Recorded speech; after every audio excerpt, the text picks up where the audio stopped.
মাটি ভালো হলে যেমন ফসল ভালো হয়, তেমনি যার মাটি যেমন সন্তানরূপী ফসলটিও তেমন। মা ছেলেকে যা যা শিক্ষা দেবে, ছেলে কিন্তু তাই তাই শিক্ষা নেবে। একটা ভালো মাটির উদাহরণ দিই তোমাদেরকে, ঈশ্বরচন্দ্র বিদ্যাসাগর। মায়ের নাম ছিল ভগবতী দেবী। ঈশ্বরচন্দ্র বিদ্যাসাগর শীতকালের দিনে মাকে একটা দামি শাল এনে দিল, মা এই শালটা গায়ে নেবে। একদিন গেল, দুদিন গেল, 3 দিন গেল, মা কিন্তু শালটা গায়ে নিল না। ঈশ্বরচন্দ্র বিদ্যাসাগর বলছে, হ্যাঁ গো মা, শালটা পছন্দ হয়নি। তোর মা বলছে, খোকা খুব পছন্দ হয়েছে। বলছে, তাহলে গায়ে নাওনি কেন? বলছে, কেন গায়ে নিই নাই জানিস? বলে, কেন? আমি না হয় শালটা নিয়ে শীত কাটাবো, কিন্তু এই গ্রামে আমার মতো অনেক মা আছে যাদের শীত কাটানোর মতো একটা ছেঁড়া চাদর পর্যন্ত নেই। তারা যদি সুখে থাকে, আমি কি দুঃখে থাকতে পারি? তখন ঈশ্বরচন্দ্র বিদ্যাসাগর বলছে, হ্যাঁ গো মা, তাহলে এই গ্রামের সকল মায়েদের জন্য আমি যদি একটা করে দামি শাল এনে তুমি গায়ে নেবে? বলছে, হ্যাঁ নেব। তারপরের দিন ঈশ্বরচন্দ্র বিদ্যাসাগর সকল মায়েদের জন্য একটা করে দামি শাল এনে দিল। মাও শালটা গায়ে নিল। মাটিটা কেমন গো? ভালো না খারাপ? আর আরেকটা মাটির উদাহরণ দিই। আমি যেখানে থাকি জায়গাটার নাম শালতোড়া। আমি যখন কিছুদিন আগে কীর্তন করে ভোরবেলাতে বাড়ি ঢুকেছি, তখন দেখছি আমার পাশের ঘরে একজন মা তার ছেলেকে খুব মারধর করছে, খুব মারছে। আমি মাকে বললাম, হ্যাঁ গো মা, মারছো কেন? তখন মা বলছে, হরিবাসরে জ্ঞান দাও, আমাকে জ্ঞান দিতে আসো না। জয় রাধে। আমি মাকে বললাম, মা, হরিবাসরে 3 ঘন্টা জ্ঞান দিলে 40,000 টাকা পাই, তোমাকে কেন ফিরি ফিরি জ্ঞান দেব? জয় রাধে। আমি বললাম, মারছো কেন? তখন মা কি বলছে শুনুন।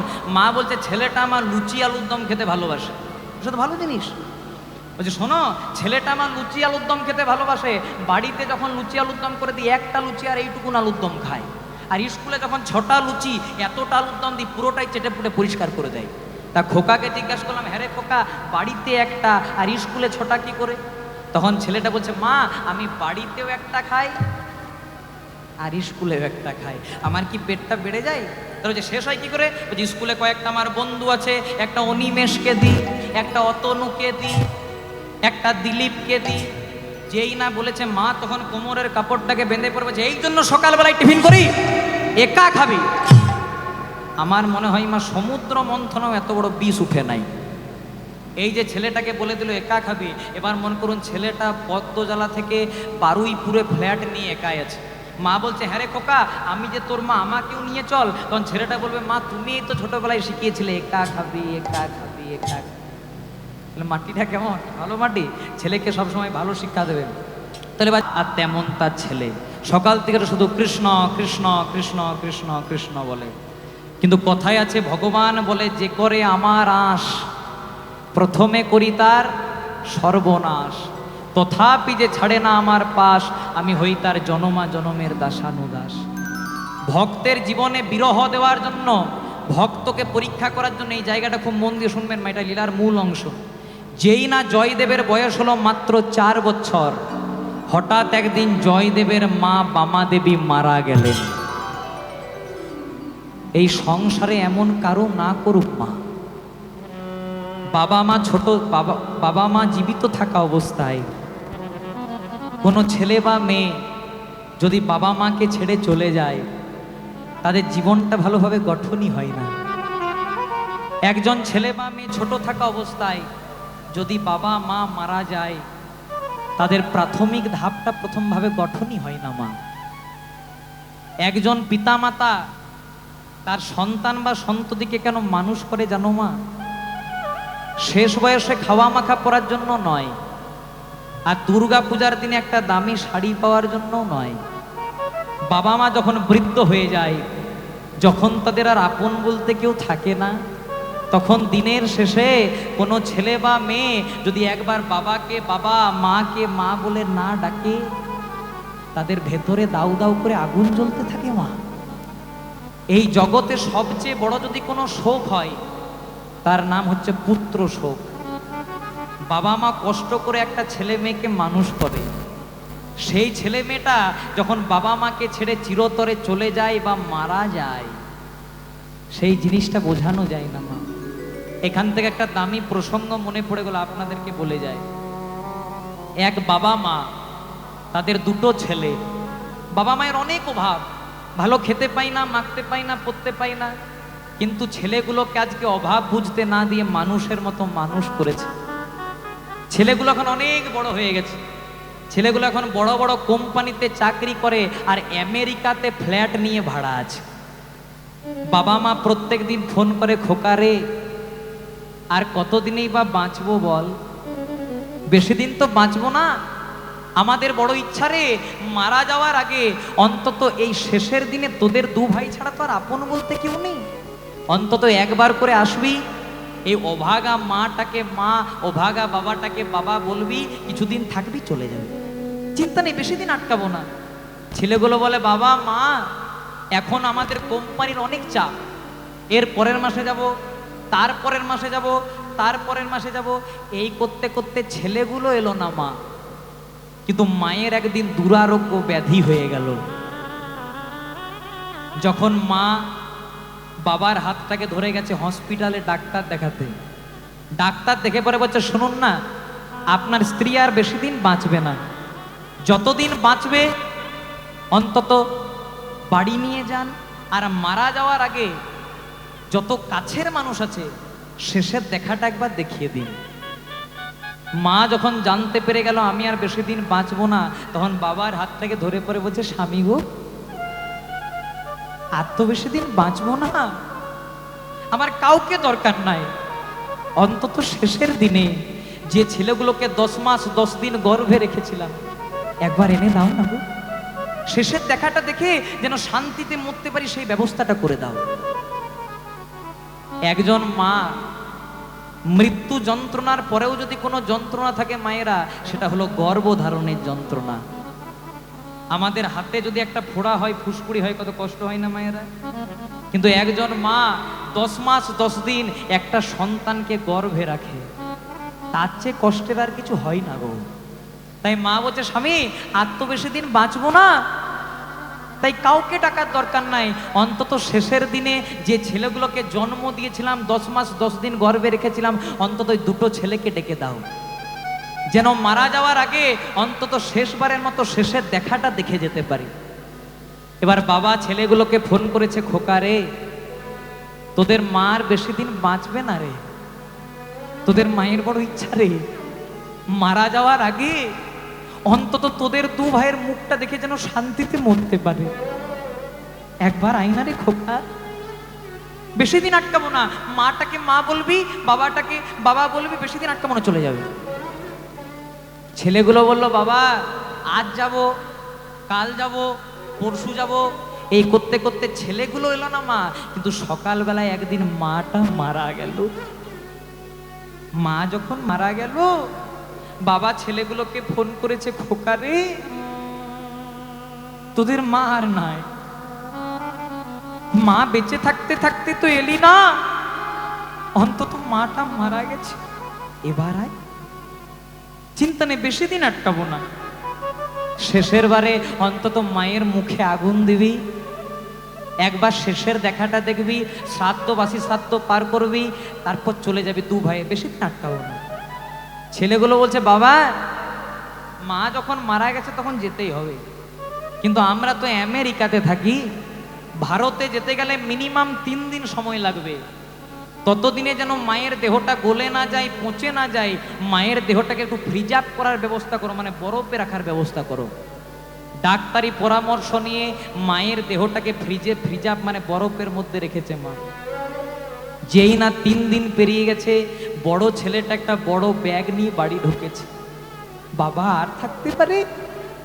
বাবা বড় ছেলেটাকে জড়িয়ে ধরে বলছে, খোকা রে তোদের মায়ের বড় ইচ্ছা ছিল রে, অন্তত মারা যাওয়ার আগে অন্তত তোদের দুই ভাইকে যেন শেষের দেখাটা দেখে যেতে পারে, কিন্তু মা বেঁচে থাকতে থাকতে তো এলি না, তোদের মা যখন মারা যাচ্ছিল খুব কষ্ট পাচ্ছিল রে, আর বলছিল স্বামী অন্তত আমার ছেলেগুলোকে ডেকে দাও, বড় কষ্ট পেয়ে মারা গেছে, কিন্তু তাও তোরা আসিস না, আর ভালো করেছিস, যা করেছিস করেছিস, এবার আর বেশি দেরি করিস না, 3 দিন তো হলো, এবার মায়ের মুখে অন্তত আগুনটা দিয়ে দে তাড়াতাড়ি, যা শ্মশানে নিয়ে যা। এতক্ষণে বাবা লক্ষ্য করেছে বড় ছেলেটা এসেছে, কিন্তু ছোট ছেলেটা আসে নাই। বাবা বলছে হ্যাঁ রে তুই এসেছিস, আর ছোটকা আসেনি, আমার ছোট ছেলেটা আসেনি, তো ছোট ভাই আসেনি। বড় ছেলেটা বাবাকে যেটা উত্তর দিচ্ছে না মা, সেটা হরিবাসরে যারা বাবা মা হয়েছেন একটু ভালো করে মনে গেঁথে নিন। বাবা বলছে, হ্যাঁ রে তুই এসেছিস, আর তোর ছোট ভাই ছোটকা আসেনি। তখন বড় ছেলেটা বলছে, বাবা তুমি ঠিকই বলেছো, আমি এসেছি কিন্তু ছোট ভাই আসেনি। কেন জানো? বলে কেন?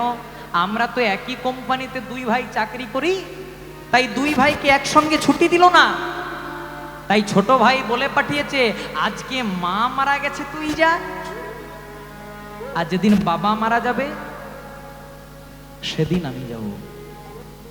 বাবা আর থাকতে পারে? বাবা ছেলেটাকে জড়িয়ে ধরে বলছে, খোকা রে, এই দিনটা দেখার জন্য তোদেরকে এত বড় করেছি, আর যা বলেছিস ভালো বলেছিস, একটু দাঁড়া, 10 মিনিট দাঁড়া, তোদের মা একটা দামি জিনিস দিয়ে গেছিল, একটু ঘরের মধ্যে যাই তোদেরকে দিয়ে দিই। 10 মিনিট সময় চেয়েছে, একটা ঘরের মধ্যে গেছে, 10 মিনিট 20 মিনিট 30 মিনিট করতে করতে 1 ঘন্টা বাবা দরজা খুলে নাই। যখন দরজাটা 2-3 বার ঠক ঠক করেছে তাও যখন খোলেনি, তখন দরজাটা ভেঙে দিয়েছে। যখন দরজাটা ভেঙে দিয়েছে তখন দেখছে বাবা ফ্যানে গলায় দড়ি দিয়ে ঝুলন্ত অবস্থায় দাঁড়িয়ে আছে, আর বাবার হাতে একটা চিঠি ঝোলানো। চিঠিটাতে লেখা আছে, খোকা রে, আমাদের বড় অভাব ছিল রে, তোদেরকে শান্তিতে ভালো করে খেতে দিতে পারতাম না, তোদেরকে অনেক অভাব রেখেছি, একদিন সারা দিন তোরা কিচ্ছু খাস, তোরা বলেছিলিস জন্ম দিয়েছো কেন যদি খেতে না দিতে পারো। সেদিন রাত্রিবেলায় তোদের মা আমাকে ধরে বড় কেঁদেছিল রে। প্রত্যেক দিন তোরা যখন স্কুলে যেতিস তোদের মা লুকিয়ে লুকিয়ে দরজায় দরজায় ভিক্ষা করতে যেত রে, তোদের যেন সম্মানে না লাগে, তোদের যেন অপমান না হয়। কত বাড়িতে না বেত্রাঘাত সহ্য করত, মারধর সহ্য করত, তাও ভিক্ষা করে এনে তোদেরকে খেতে দিত। তাও এত বড় কথা বলে দিলি খোকা, যে আজকে মা মারা গেছে তুই এসেছিস, আর যেদিন আমি মারা যাব ছোটকে পাঠাবি। এই নে ছোটকে বলে দে আর কষ্ট করে আসতে হয় না, আমিও আমার প্রাণটা ত্যাগ করলাম। চোখের দেখা হবে না, শুধু দেখা হবে মনে মনে। আমার যাওয়া সময় হলো, দাও বিদায়।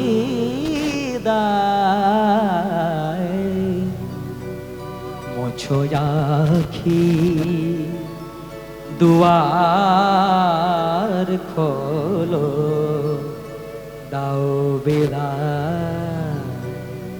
তুমি যার জন্য মোর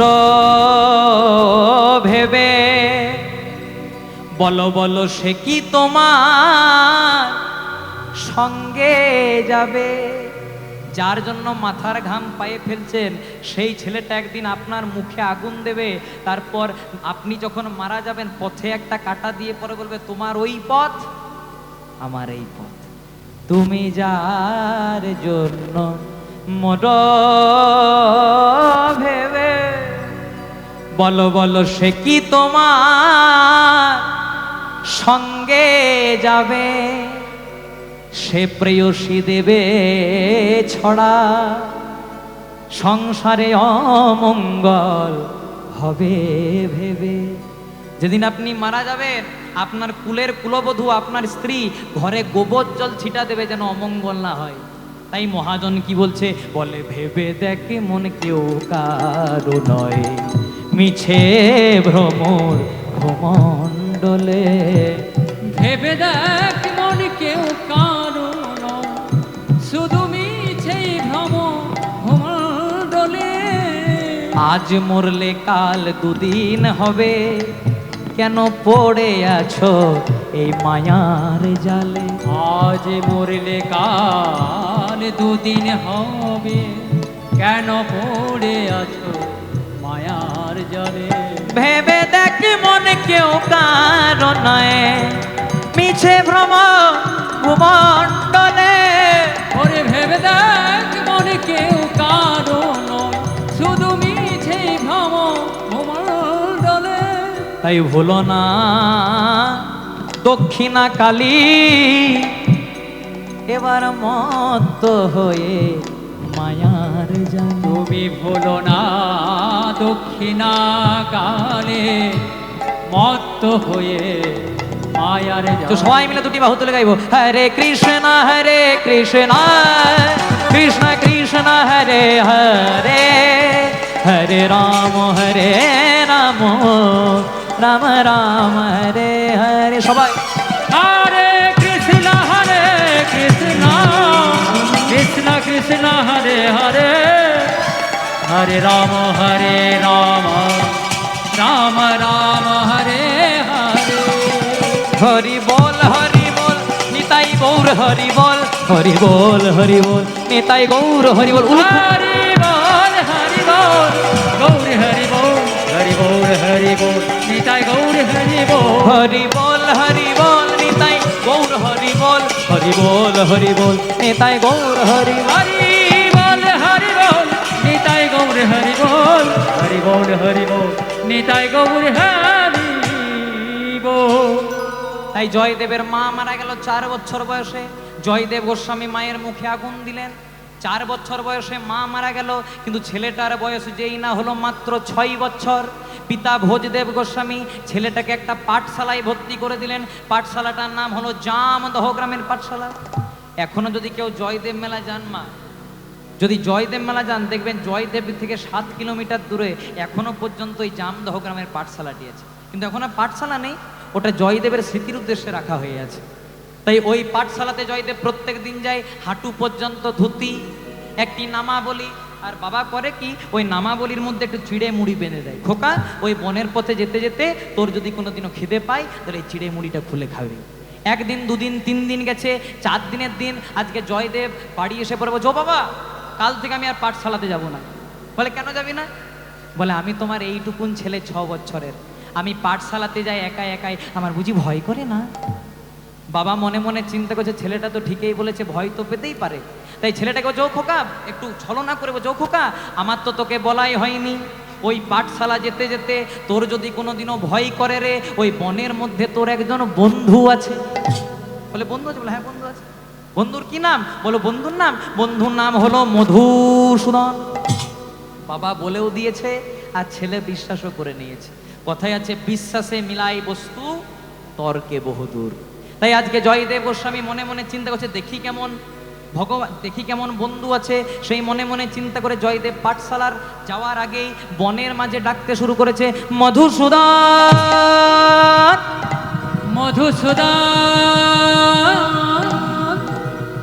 একবার ডেকেছে, সাড়া দেয় নাই মা।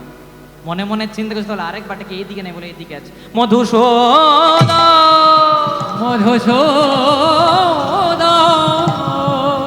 2 বার ডেকেছে, তাও যখন সাড়া দেয়নি, এবার জয়দেব মনে মনে চিন্তা করছে, বাবাকে আমাকে মিথ্যা কথা বলেছে, শেষবারের মতো ডাকবো, যদি আসে তো ভালো, না হলে কাল থেকে আমি পাঠশালাতেই যাব না। এবার জয়দেব তার প্রেম ভক্তি অনুরাগ দিয়ে ডেকেছে, মধুসূদন,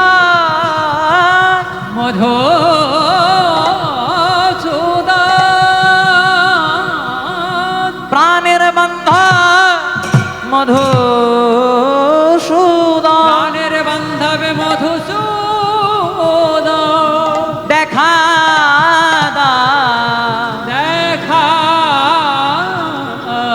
মধুসূদন, প্রাণের বান্ধবে মধুসূদন।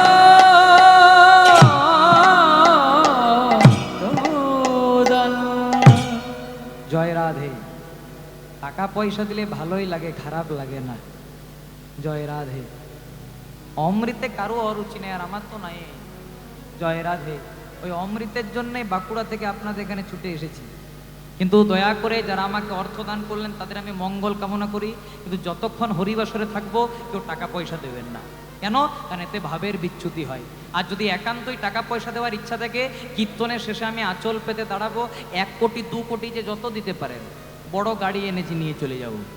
জয় রাধে। এবার যেই না জয়দেব ডেকে দিয়েছে প্রেম ভক্তি অনুরাগ দিয়ে, ডাক্তার সোজা পৌঁছে গেছে গোলক বিহারী গোবিন্দের কানে। গোবিন্দ মনে মনে চিন্তা করছে, আহারে কে ডাকে আমায় এত প্রেম এত ভক্তি এত অনুরাগ দিয়ে। তাই গোবিন্দ দেখা দিলেন না, কিন্তু ভক্ত অস্তিত্বটাকে প্রমাণ করার জন্য, যে আমি আছি, এই অস্তিত্বটাকে প্রমাণ করার জন্য আজকে ভগবান একবার উচ্চস্বরে তার মোহন মুরলিটি বাজিয়ে দিলেন।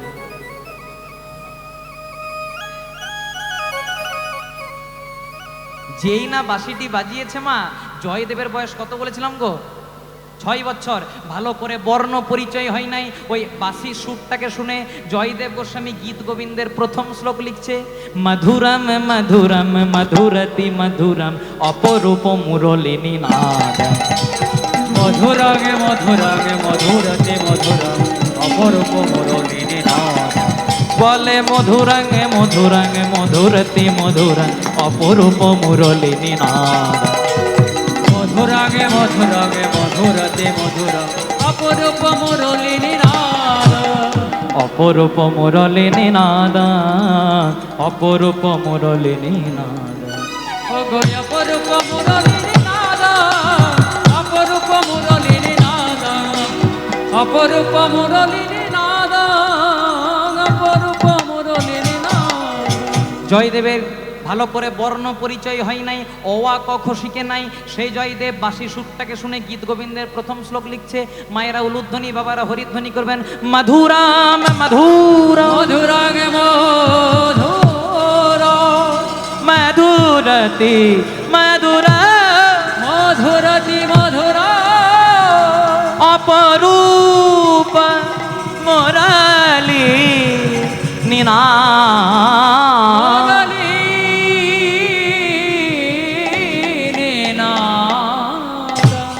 ভগবান মনে মনে চিন্তা করছে, না না না, আর দেরি করলে চলবে না, এবার ভক্তকে দেখা দিতে হবে। তাই করেছে কি, জয়দেবের বয়স কত বলেছিলাম মায়েরা? 6 বছর। ভগবান আরেকটুকু ছোট একটি 5 বছরের রাখাল বালক সেজে জয়দেবের পেছনে ডাক দিয়েছে, ও দাদা গোসাই। জয়দেব মনে মনে চিন্তা করছে, আমাকে দাদা বলে কে ডাকলো? যেই না পেছন দিকে তাকিয়েছে, দেখছে একটি 5 বছরের বালক দাঁড়িয়েছে। হ্যাঁ রে, তুই যে আমাকে দাদা বলি, তুই আমাকে চিনিস, তুই আমাকে জানিস? আর ভগবান হেসে হেসে বলে, বলছে, আমি না চিনি? আমি এই সংসারে পাঠিয়েছি, আর আমার কাছে কি অজানা থাকে তুমি কে? বলছে, বলতো আমার নাম কি? ভগবান বলছে, তোমার নাম? তোমার নাম জয়দেব গোস্বামী। এ তো সবাই বলতে পারে, বল তোমার বাবার নাম কি? তোমার বাবার নাম? তোমার বাবার নাম ভোজদেব গোস্বামী। বলছে, আর বলবো? বলছে, হ্যাঁ বল। তোমার যখন 4 বছর বয়স ছিল, তোমার মা বামা দেবী মারা গেছে। জয়দেব মনে মনে চিন্তা করছে, আমার প্যান কার্ড আধার কার্ড পেলো কোথা থেকে? জয় রাধে। তখন তো আর প্যান কার্ড আধার কার্ড ছিল না, বোঝানোর জন্য বললাম। তখন বলছে, হ্যাঁ রে, কই তুই আমাকে চিনিস? কই আমি তো তোকে চিনি না, তোর নাম কি রে? ভগবান মনে মনে চিন্তা করছে, আহারে, ভাবলাম দেখা দিয়ে চলে যাব, আবার নাম জিজ্ঞাসা করছে। নাম? আমার নাম। তাড়াতাড়ি বল। জয়দেব বলছে, তাড়াতাড়ি তোর নাম বল। আমার নাম তাড়াতাড়ি বল। আমার নাম বলবো না। বলছে, হ্যাঁ রে, বাবা মায়ে একটা ভালো নামও দিতে পারে নাই, বলবো না? বলছে, না গো দাদা, আমার নামটা বলবো না নয়, আমার নামটা আমি তোমাকে বলবো না। আর তোমার যদি এত নাম নিয়ে মাথা ব্যথা, তুমি আমার একটা নাম দিয়ে দাও। জয় রাধে। বলছে, ঠিক আছে, নাম দেবো, তাহলে সোজা হয়ে দাঁড়া দেখি। ভগবানকে যত সোজা করছে, ভগবান যত সোজা করছে। তখন জয়দেব বলছে, হ্যাঁ রে, বাবা মায়ে ভালো নামও দেয় নাই, আর সোজা হয়ে দাঁড়াতেও শেখায় নাই। তখন বলছে, না গো দাদা। আর মনে মনে চিন্তা করছে, তুমি কি জানবে, রাধারানী ময়ূর রূপ ধারণ করে 3টে জায়গা ভেঙে দিয়েছে। তত্ত্বটা বলবো মায়ের একটু। একদিন বৃন্দাবনে রাধারানীর হয়েছিল প্রচন্ড অহংকার। মানে কৃষ্ণ যখনই লীলা করতো, রাধাকে বাদ দিয়ে করতো না, আর এইটাই অহংকার হয়ে গেল। রাধারানী মনে মনে চিন্তা করলো, আমি ছাড়া কৃষ্ণ লীলাই হবে না। কিন্তু দর্প হরি গোবিন্দ রাধারানীর দর্প চূর্ণ করার জন্য তার অঙ্গ থেকে সৃষ্টি করলেন আরেকজন নারী, যার নাম দিল বিরজা। এবার বিরজাকে নিয়ে ভগবান লীলা করছে। শ্রীদামকে বলছে, শ্রীদাম, যতক্ষণ আমি বিরজাকে নিয়ে লীলা করব, তুই দরজা পাহারা দিবি। বলছে, হ্যাঁ দেবো। তখন শ্রীদাম বলছে, শোন কানাই, সবাইকে না হয় বাধা দিয়ে দেবো, কিন্তু যদি আসে তোর রাধা, তবে কেমনে দেবো বাধা? বুঝে, চিন্তা নাই, রাধা রানী আসবে না। এবার শ্রীদাম হয়েছে দরজার পাহারা দিচ্ছে, আর ভেতরে কে আছে? কৃষ্ণ আর বিরজা। কোথায় আছে? যেখানে বাঘের ভয়, সেখানেই সন্ধ্যা হয়। ভয় ছিল রাধারানী। রাধারানী প্রথমে চলে এসছে। রাধারানী যেই না এসেছে, রাধারানী কিছু প্রশ্ন করে নাই। শ্রীদাম দূর থেকে বলছে, ও রাধে, এইদিকে এসো না, এইদিকে তোমার কৃষ্ণ নাই। ঠাকুর ঘরে কে? না না, আপনারাই খেয়েছেন। বলে না, দেখবেন যারা বলে আমি 7এও নাই, 5এও নাই। জয় রাধে। ঠিক আছে, চিৎকার করবেন না, ছোট ছেলে তো, ওর বয়সে আমরাও করেছি। জয় রাধে। দেখবেন যারা বলে না আমি সাতেও নাই পাঁচেও নাই, তাদের কাছ থেকে 1 কিলোমিটার দূরে থাকবে। কেন বলুন তো? কারণ যারা বলে সাতেও নাই পাঁচেও নাই, তারা সাতেও থাকে না, পাঁচেও থাকে না, কিন্তু 6-এ 9-এ থাকে। এমন 9-6 করে দেবে, 12টা বাজিয়ে দেবে। জয় রাজ। তখন বলছে হ্যাঁ গো, রাধারানী বলছে হ্যাঁ রে, তোকে জানতেই চাইলাম না যে কৃষ্ণ আছে না কৃষ্ণ নাই। তখন শ্রীরাম বলছে রাধে, আমার কৃষ্ণ বলেছে যতক্ষণ আমি বিরজাকে নিয়ে লীলা করবো কাউকে প্রবেশ করতে দেবে না। একদম হাটে হাড়ি ভেঙে দিয়েছি। জয় রাধে। তো রাধারানী বলছে বাবা বুঝতে পেরেছি এখানে কৃষ্ণ আছে, আমাকে একবার ভেতরে যেতে দে। রাধারানী একবার ভেতরে প্রবেশ করতে গেল, আর শ্রীরাম একটু ধাক্কা দিয়ে রাধারানী পড়তে পড়তে পড়তে পড়তে বেঁচে গেল। শ্রীরাম, এই যে তুই গোলক বৃন্দাবনে দাঁড়িয়ে আমাকে ধাক্কা দিয়ে দৈত্যের মতো আচরণ করলি, তোকে অভিশাপ দিলাম, পরবর্তী জন্মে তোর জন্ম হবে মর্তধামে দৈত্যকুলে, তোর নাম হবে শঙ্খচূড় দৈত্য। তখন শ্রীরাম বলছে রাধে, তুমি আমাকে লঘু পাপে গুরুদণ্ড দিয়ে দিলে গো, আমি তো শুধু কৃষ্ণের আদেশ পালন করছিলাম, তা বলে এত বড় অভিশাপ? তাহলে শোনো রাধে, এই যে তুমি আমাকে লঘু পাপে গুরুদণ্ড দিলে, আমিও তোমাকে অভিশাপ দিলাম। শ্রীরাম কি অভিশাপ দিচ্ছে দেখুন, রাধে, যে কৃষ্ণকে না দেখে তুমি এক মুহূর্তও থাকতে পারো না, সেই কৃষ্ণের সঙ্গে তোমার 100টা বছর কোনো দেখাই হবে না। নিতাই গৌর প্রেমানন্দ। এই কারণেই কৃষ্ণ বৃন্দাবন ছেড়ে মথুরায় দ্বারকায় চলে গেছিল। এবার কি হয়েছে এবার লীলাটা শুনুন। ভেতরে কে ছিল? কৃষ্ণ আর বিরজা, আর রাধারানী প্রবেশ করেছে ভেতরে, আর কৃষ্ণ আর বিরজা রাধারানীকে দেখতে পেয়ে গেছে। রাধারানীকে দেখে বিরজা বলছে ও কৃষ্ণ, তোমার রাধা। বলছে ভয় পেও না, তুমি হয়ে দাও জল, আর আমি হব একটা কালো সর্প। রাধারানী কিছু বুঝতে পারবে না। এবার বিরজাকে করেছে জল, কৃষ্ণ হয়েছে সর্প। কথায় আছে মা ইঙ্গিতে পণ্ডিত বুঝে। রাধারানী বুঝতে পেরে গেল যে আমার সঙ্গে ছলনা করার জন্য বিরজাকে করেছে জল, কৃষ্ণ হয়েছে সর্প। তাই রাধারানী ময়ূর রূপ ধারণ করলেন। ময়ূর রূপ ধারণ করে জলের মধ্যে গিয়ে ময়ূরটা সাপটাকে মুখে করে তুললো। সাপে ময়ূরে যুদ্ধ হলো, মানে রাধা কৃষ্ণদের যুদ্ধ হলো। যুদ্ধ চলতে চলতে ময়ূরটা সাপটাকে মুখে করে নিয়ে 3বার মোচড় দিল। একবার, দুবার, যেই না 3বার মোচড় দিল, 3টে জায়গা ভেঙে গেল। সেদিন থেকে ক্যালেন্ডারে ছবি দেখবেন সোজা হয়ে দাঁড়াতেই শিখে নাই। যত সোজা করে তত বাঁকা হয়ে যায়। আপনাদের মতো কিছু ভক্ত বলছে হ্যাঁ গো, কৃষ্ণ তো ভগবান, ও কি সোজা হবে না? বলছে সোজা হবে। বলে কবে সোজা হবে? যেদিন নদিয়ায় গিয়ে গৌর হবে। যেদিন নদিয়ায় গিয়ে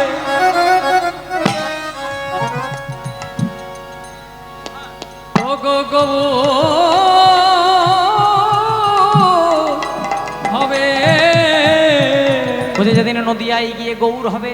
আর গৌর হয়ে মহাপ্রভু কি করেছিলেন? দরজায় দরজায় গিয়ে সবাইকে বলেছিলেন, একবার হাত তুলে আমার সঙ্গে বলো, ভজ শ্রীকৃষ্ণ কহ শ্রীকৃষ্ণ লহ শ্রীকৃষ্ণের নাম রে। ভজ শ্রীকৃষ্ণ লহ শ্রীকৃষ্ণ লহ শ্রীকৃষ্ণের নাম রে। যে জন শ্রীকৃষ্ণ ভজে সে হয় আমার প্রাণে রে। যে জন শ্রীকৃষ্ণ ভজে সে হয় আমার প্রাণে। মুখে বলো কৃষ্ণ নামে পূর্ণ হবে মনস্কাম। মুখে বলো কৃষ্ণ নামে পূর্ণ হবে মনস্কাম। বদন ভরে গাও শ্রীকৃষ্ণের নাম রে। সবাই বদন ভরে গাও কৃষ্ণের নাম রে। তাই চলুন সেই গৌরকে একবার ডাকবো। ভজ গৌরাঙ্গ কহ গৌরাঙ্গ লহ গৌরাঙ্গের নাম রে। ভজ গৌরাঙ্গ কহ গৌরাঙ্গ কহ গৌরাঙ্গের নাম রে। ভজ গৌরাঙ্গ কহ গৌরাঙ্গ কহ গৌরাঙ্গের নাম রে। ভজ গৌরাঙ্গ কহ গৌরাঙ্গ কহ গৌরাঙ্গের নাম রে। ভজ গৌরাঙ্গ কহ গৌরাঙ্গ লহ গৌরাঙ্গের নাম রে। উলুধ্বনি মায়েরা। ভজ গৌরাঙ্গ কহ গৌরাঙ্গ কহ গৌরাঙ্গের নাম রে। ভজ গৌরাঙ্গ কহ গৌরাঙ্গ লহ গৌরাঙ্গের নাম রে। তাই গৌর হরি। গৌরাঙ্গের নাম রে। তাই এবার ভগবানকে যত সোজা করছে ভগবান তত বাঁকা হচ্ছে। জয়দেব বলছে ঠিক আছে বাবা, তোকে সোজা হয়ে দাঁড়াতে হয় না, তুই বাঁকা হয়ে দাঁড়া। এবার ভগবানকে নামকরণ করছে জয়দেব। জয়দেব কি নাম দিচ্ছে দেখুন। বলছে তোর নামে দিলাম নীল মাধব। আমি তোর নাম দিলাম নীল মাধব। তোর নামে দিলাম,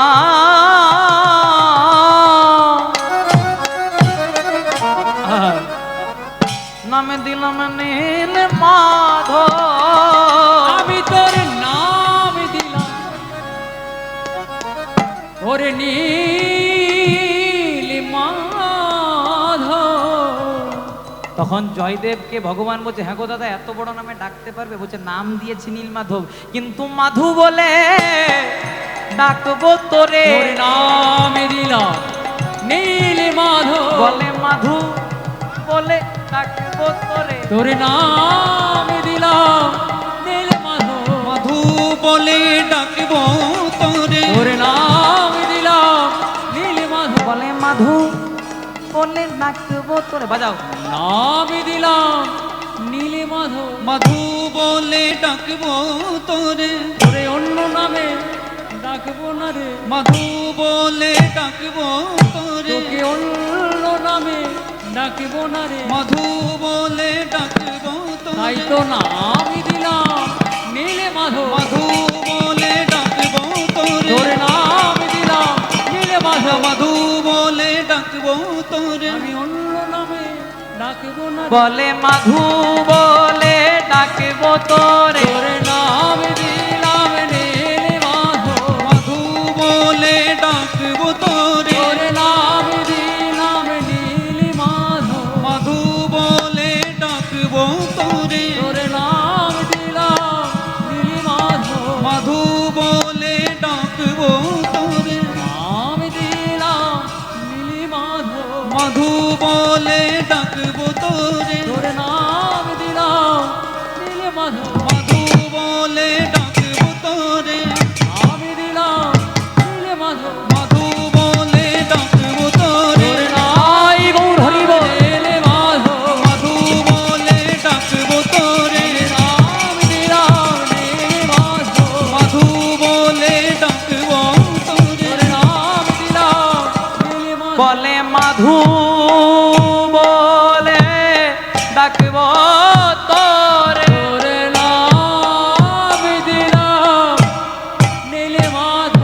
মধু বলে ডাকব তোরে। আমি অন্য নামে ডাকবো না রে, মধু বলে ডাকব আমি তোরে। অন্য নামে ডাকবো না রে, মধু বলে ডাকব তোরে। আমি অন্য নামে ডাকবো না। একবার নিতাই গৌর হরি বলে বলে তোরে প্রেমানন্দে বহ ফুলে, তাই গৌর হরি বল তোরে বলে। প্রেমানন্দে তোর নাম দিলাম নীল মাধব। জয় রাধে। প্রত্যেক দিন ভগবানের সঙ্গে জয়দেবের দেখা হয়। তাল পাতার পুঁথিতে জয়দেবের গীত গোবিন্দম বেড়ে চলে। একদিন বৃন্দাবনে রাধারানী, শ্যাম গরবের গরবিনী, অষ্টসখীর শিরোমণি আজকে গোবিন্দ গোজ প্রভু, প্রত্যেক দিন তো জয়দেবের সঙ্গে দেখা করতে যাও, শুনেছি নাকি এত বড় মাপের ভক্ত, তোমার নাকি একটা নাম দিয়েছে, চলো আজকে আমাকেও নিয়ে চলো। তখন ভগবান মনে মনে চিন্তা করছে, যে রাধারানীর দর্শন পাওয়ার জন্য যোগীরা যোগ ভুলে যায়, মুনিরা ধ্যান ভুলে যায়, সে রাধারানীকে জয়দেব দর্শন করবে কত বছর বয়সে? 6 বছর বয়সে। তাই রাধারানীকে নিয়ে আসছে। জয়দেবের বয়স কত বলেছিলাম মায়েরা? না, আপনারা এতক্ষণ মনে রেখেছেন আপনাদের চোখ। জয়দেবের বয়স 6, ভগবানের কত বয়স গো? 5। রাধারানীকে আর একটুকু ছোট একটি 4 বছরের রাখাল বালিকা সাজিয়ে নিয়ে এসছে। এবার যেই না নিয়ে এসেছে, আজকে জয়দেব সে পথে যেতে যেতে মাধুকে, জো মাধু, প্রত্যেক দিন তো একাশির সঙ্গে আজকে কাকে এনেছিস? বলছে, দাদা এই আমার পাশের বাড়িতে থাকে। আর যখন থেকে শুনেছে যে আমার তুমি নাম দিয়েছো, তখন থেকে যোগ ধরেছে ওরও একটা নাম দিতে হবে, ওর নাম দিতে হবে। বলছে, তাহলে ঠিক আছে, ওকে সোজা হয়ে দাঁড়াতে বল। দেখুন, যে রাধারানীর দর্শন পাওয়ার জন্য যুগের পর যুগ মানুষ তপস্যা করে ধ্যান করে, সে রাধারানীকে যেই না দেখতে পেয়েছে, জয়দেব না চাইতেই মাথায় হাত টিকে দিয়ে পরে বলছে, তপ্ত কাঞ্চন হেম গৌরাঙ্গী, তপ্ত কাঞ্চন হেমে গৌরাঙ্গী, রাধে বৃন্দাবনেশ্বরী, রাধে বৃন্দাবনেশ্বরী, বৃষভানো সুতং দেবী, সুতং দেবী, ত্বং নমামি হরি প্রিয়। নমামি হরি প্রিয়ে। তপ্ত কাঞ্চনে হেম গৌরাঙ্গী অর্থাৎ কাঁচা সোনার মতো গায়ে রংজার, রাধে বৃন্দাবনেশ্বরী অর্থাৎ বৃন্দাবনের আরাধ্যা বা প্রতিষ্ঠাতা দেবী, বৃষভানু সুতে দেই অর্থাৎ বৃষভানু রাজা রাজনন্দিনী, ত্বং নমামি হরিপ্রিয়, তোমার চরণে শতকোটি দণ্ডবত প্রণাম। বলছে ওর নাম দিতে হবে? তখন ভগবান বলছে হ্যাঁ গো দাদা, প্রণাম করছে কেন, ও তো তোমার চেয়ে বয়সে ছোট। কিন্তু জয়দেব ভাবের আবে সে প্রণাম যে করছে সেটাও জানে না। বলছে ও আচ্ছা আচ্ছা আচ্ছা, তাহলে ভুল হয়ে গেছে, ওর নাম দিতে হবে। আচ্ছা হ্যাঁ রে, তোর কি নাম দিয়েছিলাম? বলছে আমার নাম দিয়েছিলেন নীলমাধব। এবার রাধারানীর কি নাম দিচ্ছে দেখুন, বলছে ওরা নামে দিলাম মাধব প্রিয়া। ওর নাম দিলাম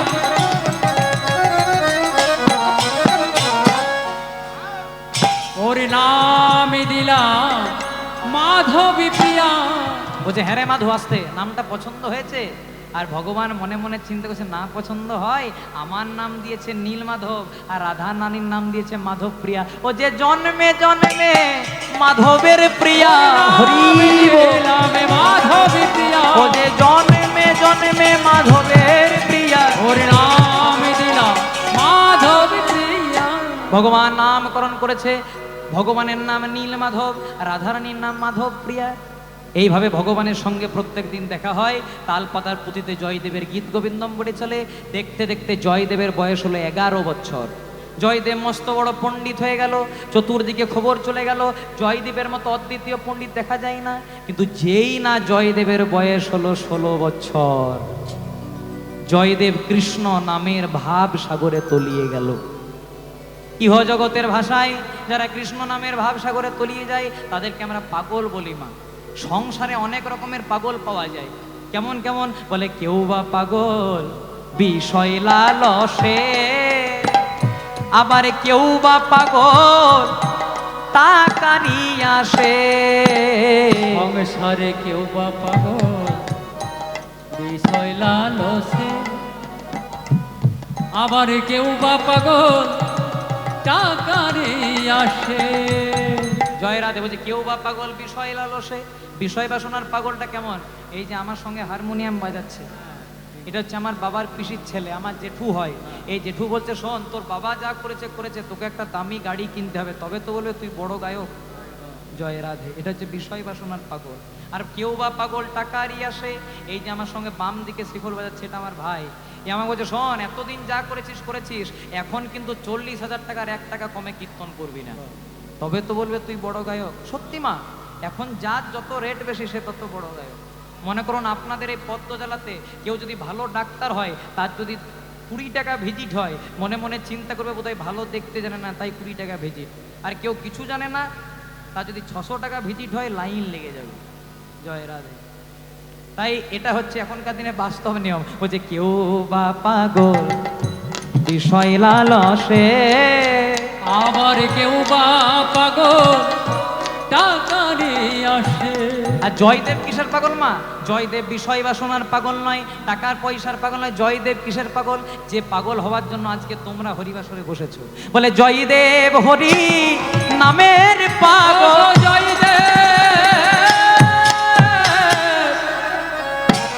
আমাদের জয়দেব হরি নামের পাগল। মায়েরা ইউলু ইউলু উলু দাও, ওগো জয়দেব কৃষ্ণ নামের পাগল। একবার হরি হরি হরি বলে প্রেমানন্দে বাহু তুলে, হরি হরি হরি বলে, প্রেমানন্দে বাহু একবার হরি হরি হরি বলে, প্রেমানন্দে বাহু একবার হরি হরি হরি বলে। আমাদের জয়দেব কৃষ্ণ নামের পাগল। বলছে জয়দেব কিসের পাগল? জয়দেব হরি নামের পাগল। যত দিন যায়, 4 বছর বয়সে মা মারা গেছিল। জয়দেব পাগল হয়ে গেল বলে সেই শোকে জয়দেবের বাবা ভোজদেব গোস্বামীও মারা গেলেন। মা ইহ জগতে যার বহির জগৎটা লুপ্ত হয়ে যায়, অন্ত জগৎ প্রকাশ পায়, আমাদের ভাষায় তাদেরকে আমরা পাগল বলি, উন্মাদ বলি। দেখুন রামকৃষ্ণ ঠাকুর, তাকে আমরা পাগল বলেছি। সাধক বামা খেপা, শেষে খেপা যোগ করেছি। মনোহর খেপা, শেষে খেপা যোগ করেছি। যারা যারাই ভগবানকে পেয়েছে তাদের পেছনে আমরা পাগল যোগ করে দিয়েছি মা। কিন্তু তারা ইহ জগতের পাগল নয়, তারা হলো হরিনাম আর কৃষ্ণ প্রেমের পাগল। জয়দেবের বাবা ভোজদেব গোস্বামী মারা গেলেন। অন্ন নেই, বস্ত্র নেই, বাবা নেই, মা নেই, কেউ রইল না। একটি মাত্র সম্বল, যেটা ছিল পিতৃভিটা। যেই না জয়দেবের বাবা মারা গেল, আজকে জমিদাররা বলল, জয়দেব তোমার বাবা তোমাকে মানুষ করার জন্য অনেক ঋণ নিয়েছে, ধান নিয়েছে, কিন্তু শোধ করতে পারেনি, তুমি পারবে? জয়দেব পারল না মা। তাই জয়দেবের একমাত্র সম্বল পিতৃভিটা, সেটাকেও জমিদাররা দখল করে নিল। পথে পথে ঘুরে বেড়ায়, কেউ বা তার চুল ধরে টেনে দেয়, আর কেউ বা তাকে বেত্রাঘাত করে। তাই কি হয়েছে জানো মা? জয়দেবের একজন বন্ধু ছিল, বন্ধুর নাম ছিল পরাশর। সেই পরাশর বলল, তুই কেন্দুলি গ্রামে থাকিস নে ভাই, তুই চলে যা পুরী ধামে, সেখানে গেলে তুই তোর নীলমাধবকে দেখতে পাবি। জয়দেব যাচ্ছে, আর মুখে কি বলছে জানো? বলছে, ভক্ত যে দিন খাওয়াই আমায়, সেদিন আমি খাই। ভক্ত যেদিন না খাওয়ায় আমায়, সেদিন উপবাসে যায়। ভক্ত যেদিন খাওয়াই আমায়, সেদিন আমি খাই। ভক্ত যেদিন না খাওয়াই আমায়, সেদিন আমি উপবাসে যাই। ভক্ত যেদিন খাওয়াই আমায়, সেদিন আমি খাই। ভক্ত যেদিন না খাওয়ায় আমায়, সেদিন উপবাসে যায়। ভক্ত যেদিন খাওয়াই আস্তে, আমায়। ও মায়েরা, ভগবান কি বলে জানো? ভগবান বলে, আমি জাত তার কাছে খাই না। কে বলে? ভগবান। ভগবান বলে, আমি জাত তার কাছে খাই না। তাহলে ভগবান কার কাছে খায়? ও মায়েরা খুব মন দিয়ে শুনবে, ভগবান কার কাছে খায়? ভগবান বলে, আমি জাত তার কাছে খাই না, কিন্তু আমি যার, আমি তার কাছে খাই। আমি জাত তার কাছে খাই না, কিন্তু আমি যার, আমি তার কাছে খাই। তাই কি বলেছে জানো? ছিল মাধবেন্দ্রপুরী, যার জন্য ভগবান করেছিল মালসা ভোগ চুরি। নাম নিল ক্ষীর চোরা গোপীনা। ছিল মাধবেন্দ্রপুরী।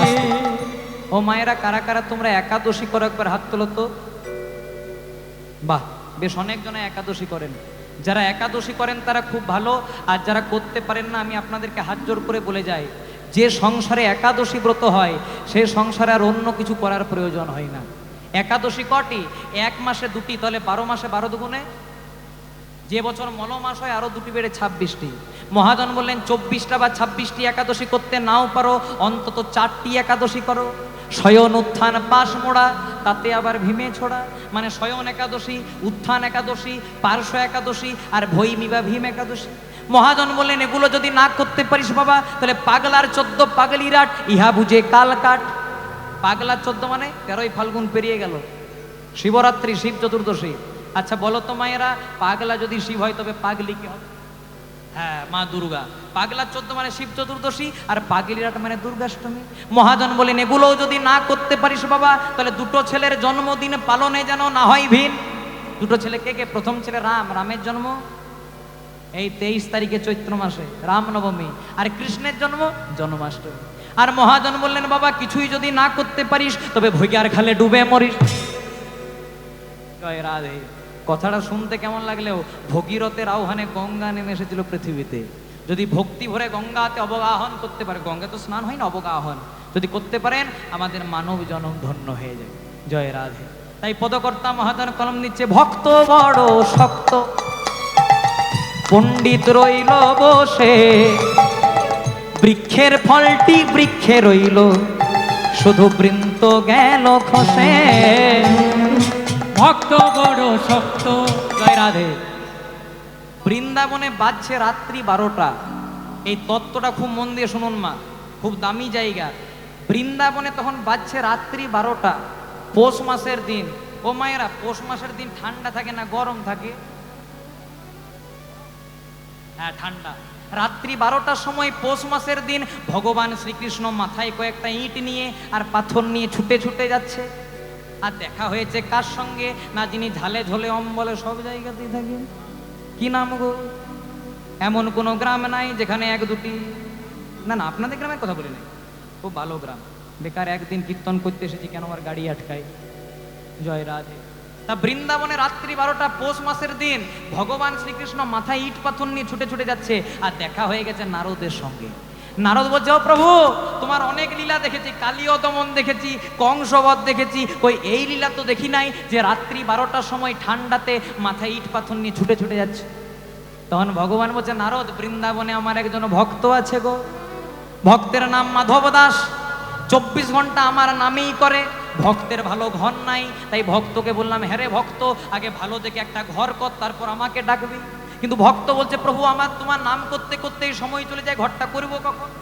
তাই আমি নিজে ভগবান হয়ে ভক্তের জন্য ঘর করার জন্য যাচ্ছি, মাথায় ইট পাথর নিয়ে। তখন নারদ মুনি বলছে, কেন প্রভু, পৌষ মাসের দিন রাত্রি 12টা, সকালবেলায় যেতে পারতে তো, তাহলে ঠান্ডাটা লাগতো না। তখন ভগবান বলছে, আমার বাবার তো আর ইট ভাটা নাই। জয় রাধে। এগুলো সব চুরি করা জিনিস, আর সকালবেলায় চুরি করলে পিঠে উত্তম মধ্যম পড়বে। ছোটবেলা থেকে আমার নাম ননি চোরা মাখন চোরা, তাই চুরি করতে ভালোবাসি, তাই রাত্রিবেলাতে লোকের ঘরে চুরি করে একটা ভক্তের ঘরটা সেন্টারিং করে দিয়ে চলে আসি। জয় রাধে। তখন নারদ মুনি মনে মনে চিন্তা করছে, না বিরাট বড় মাপের এই ভক্ত, বড় মাপের ভক্ত না হলে ভগবান চুরি করে ইট পাথর নিয়ে ঘর করতে যাবে না। তাই ভগবান যাওয়ার আগে নারদ মুনি একটি ব্রাহ্মণের বেশ ধরে চলে যাচ্ছে। কেমন ভাবে? রঘুপতি রাঘব রাজা রাম, পতিত পাবন জয় সিয়া রাম। রঘুপতি ও রঘুপতি ও রঘুপতি রাঘব রাজা রাম, রাজা রাম, রাজা রাম, পতিত পাবন জয় সিয়া রাম। রঘুপতি রাঘব রাজা রাম, পতিত পাবন জয় সিয়া রাম। আপনাদের হরিবেশরটা সত্যি খুব ভালো। কেন বলুন তো? কারণ অন্য জায়গায় রাম রাম বললে বলবে বিজেপি করে। জয় রাধে। রাম না বিজেপির, রাম না টিএমসি, রাম না কংগ্রেসের, রাম না সিপিএম এর, রাম হলো রাম ভক্তদের। বাবা মা যখন মারা যায় কি বলে? রাম নাম, রাম নাম, রাম নাম। তার মানে কি তারা বিজেপি করে? এসব কথা একদম বলবেন না। পার্টি পলিটিক্স আলাদা জায়গায়, রাম আলাদা জায়গায়। সময় পেলে রামের নাম গাইবেন। যদি না গাইতে পারেন, ভালো করে চেয়ে দেখুন বাংলাদেশের অবস্থা, ভালো করে চেয়ে দেখুন মালদাতে মোথাবাড়ির অবস্থা। হিন্দুদের ঘর বাড়ি ভেঙে দেওয়া হচ্ছে, হিন্দুদের দোকানপাট ভেঙে দেওয়া হচ্ছে। তাই এখনো যদি বাঁচতে চান, ভগবানের শরণাপন্ন হন, প্রতিবাদ করতে শিখুন। প্রতিবাদ যদি করতে না পারেন, তাহলে আমাদের সনাতন ধর্ম একদিন অতল তলে তলিয়ে যাবে। আবার আমাদের হাতে সোশ্যাল মিডিয়া, আপনারা দেখতে পাচ্ছেন আমাদের এখন হিন্দু সনাতন ধর্মের অনেক মানুষ খ্রিস্টান ধর্ম নিচ্ছে। জয় রাধে। তো আমি সেই মূর্খদের উদ্দেশ্যে বলতে চাই, আপনি যদি ধর্ম পরিবর্তন করেন, মানে আপনি আপনার বাবাকেও পরিবর্তন করছেন। জয় রাধে। ধর্ম পরিবর্তন করা মানে নিজের বাবাকে পরিবর্তন করা। যারা খ্রিস্টান ধর্ম নিচ্ছে, যারা সনাতন ধর্ম ত্যাগ করছে, তাদের বাবার পরিচয় নাই বলে তারা খ্রিস্টান ধর্ম নিচ্ছে।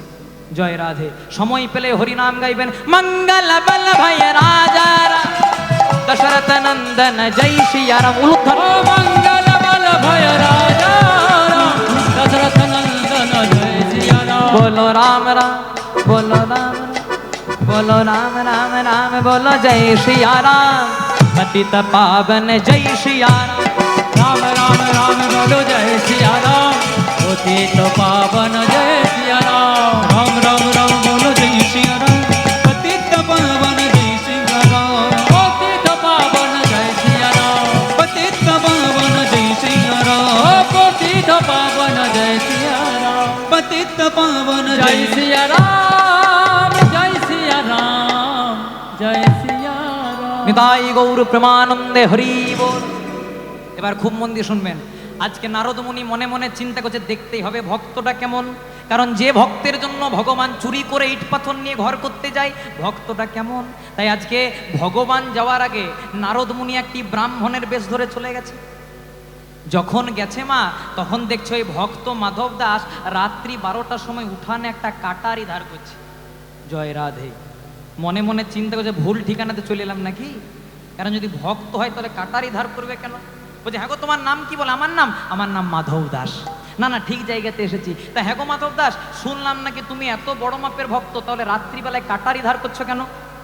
এবার ভক্ত কি বলছে দেখুন। ভক্ত বলছে, ও ব্রাহ্মণ, আমার টার্গেট লিস্টে 3 জনা আছে, 3 জনাকে টার্গেট করে রেখেছি। যদি পাই না, বেটাদেরকে এই কাটারি দিয়ে শেষ করে দেবো। জয় রাধে। বলছে, তাহলে 3 জনা কে কে? বলছে, নাম শুনবে। প্রথম জনার নাম হলো ভক্ত প্রহ্লাদ। সে কি বলছো গো, এত বড় নারায়ণের ভক্ত, ওকে মারবে? বলে, ওকে মারবে। কেন? সবে মাত্র লক্ষ্মী দেবী, সব সময় তো নারায়ণ লক্ষ্মীর কাছে আসতে পাই না, অনেক দিন পর লক্ষ্মীর কাছে নারায়ণ এসেছে। লক্ষ্মী থালা ভর্তি খাবার দিয়ে নারায়ণকে সাজিয়েছে। এবার নারায়ণ যেই না খাবারটা মুখে তুলতে যাবে, সেই সময় প্রহ্লাদের বাবা হিরণ্যকশিপু হরি নাম করার অপরাধে প্রহ্লাদকে গরম তেলে চোবাচ্ছে। প্রহ্লাদ বলে দিয়েছে, হে নারায়ণ দয়া করো। যেই না বলে দিয়েছে হে নারায়ণ দয়া করো, নারায়ণ এতটা খাবারটা এনে আর খেতে পারেনি, সেই খাবারটাকে রেখে দিয়ে প্রহ্লাদকে কৃপা করার জন্য গেছে। তা কেন বাবা প্রহ্লাদ একটু পরে ডাকতে পারলি না? তোর তো ভগবানের কৃপা আছে, মরে তো আর যেতিস না, একটু পুড়তিস তো পুড়, তারপর ভগবান কৃপা করবে, অন্তত খাওয়াটা হয়ে যাবে। তাই ভগবান খাওয়া ছেড়ে এসেছে প্রহ্লাদের জন্য, তাই প্রহ্লাদকে যদি পাই না ওই বেটাকে শেষ করে দেবো। তখন নারদ মুনি মনে মনে চিন্তা করছে, না না বড় মাপের এই ভক্ত, জয় রাধে। তাহলে প্রথম জনের নাম প্রহ্লাদ, দ্বিতীয় জনের কি নাম? বলছে দ্বিতীয় জনের নাম ওই বেটার তো নামেই মুখে আনো না। বলছে ওকে যদি পাই না এখনই হরিবল করে দেবো। বলছে ওর কি নাম? বলছে ওর নাম হলো মহাভারতের অর্জুন। বলছে অর্জুনকে মারবে? বলে হ্যাঁ ওকে মারবে। বলে কেন? বলছে নীলি নীলি কৃষ্ণকে কুরুক্ষেত্রের যুদ্ধে নিজেদের পক্ষে নীলি, আবার রথের সামনে কৃষ্ণকে বসাতে হলো, নিজে বসতে পারলি না? নিজে রথের মাঝে হাত দুটিকে এইভাবে বসলো বাবুর মতো, আর কৃষ্ণকে রথের সামনে বসিয়ে দিল। বারবার করে যখন অর্জুনের দিকে সবাই মৃত্যুবাণ ছুড়লো, ভক্তবৎসল গোবিন্দ আমার নিজের বক্ষে ধারণ করলো। অর্জুনের জন্য কৃষ্ণের কতই না কষ্ট হলো, রক্ত বেরোলো, রুধির বেরোলো, তীরগুলো গেল। তাই ওই অর্জুনকে যদি পাই ওই বেটাকেও শেষ করে দেবো। এমন কেমন ভক্ত! তাহলে প্রথম জনের নাম প্রহ্লাদ, দ্বিতীয় জনের কি নাম মায়েরা? অর্জুন। বুঝা তৃতীয় জনের কি নাম? তখন মাধব দাস বলছে ওই বেটা তো নামে মুখে আনো, ওকে যদি পাই না প্রথমে পা গুলো 3 টুকরো করবো। বলছে কি নাম ওর? বলছে প্রথম জনের নাম প্রহ্লাদ, দ্বিতীয় জনের নাম অর্জুন, আর তৃতীয় জনের নাম নারদ মনে মনে চিন্তা করছে, ভাগ্যে বাবা ব্রাহ্মণ সেজে এসেছিলাম, তা না হলে এখনই বাসি সাধ্যে লিস্ট বার করে দিত। জয় রাধে। বলছে নারদকে কেন মারবে? বলছে নারদকে, ও বেটা 24 ঘন্টা নারায়ণ নারায়ণ। নারায়ণ খাচ্ছে তাও নারায়ণ, নারায়ণ বসছে তাও নারায়ণ, নারায়ণ লক্ষ্মীর সঙ্গে দুটো গল্প করছে তাও নারায়ণ। যত নারায়ণ নারায়ণ বলে, নারায়ণ সব কাজ ছেড়ে ওকে কৃপা করার জন্য ছুটে আসে। এতক্ষণ নারদের মনে দুঃখ হচ্ছিল, আর দুঃখ হয় নাই মা। যেখানে নারদ মুনি, যেখানে ভগবান শ্রীকৃষ্ণ মাথায় ইট পাথর নিয়ে যাচ্ছিল, নারদ আরো কয়েকটা ইট পাথর ভগবানের মাথাতে চাপিয়ে দিয়েছে। বলছে যাও প্রভু দেরি করো না, কারণ আমিও তোমার সঙ্গে যাব। হরি আমিও তোমার সঙ্গে যাব, আমিও তোমার সঙ্গে যাব, কারণ এমন ভক্ত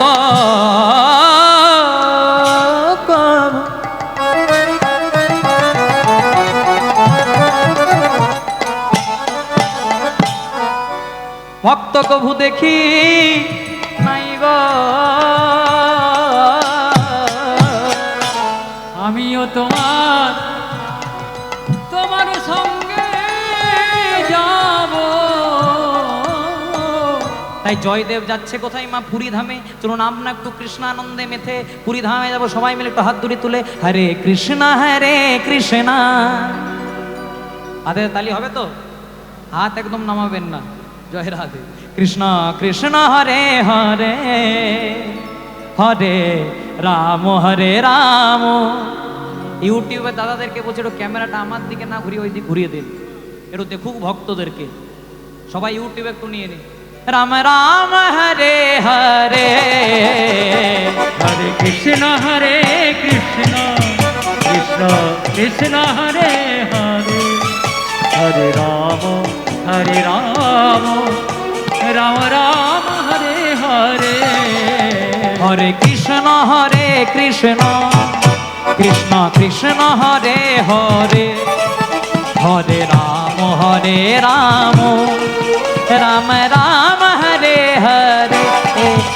হরে কৃষ্ণ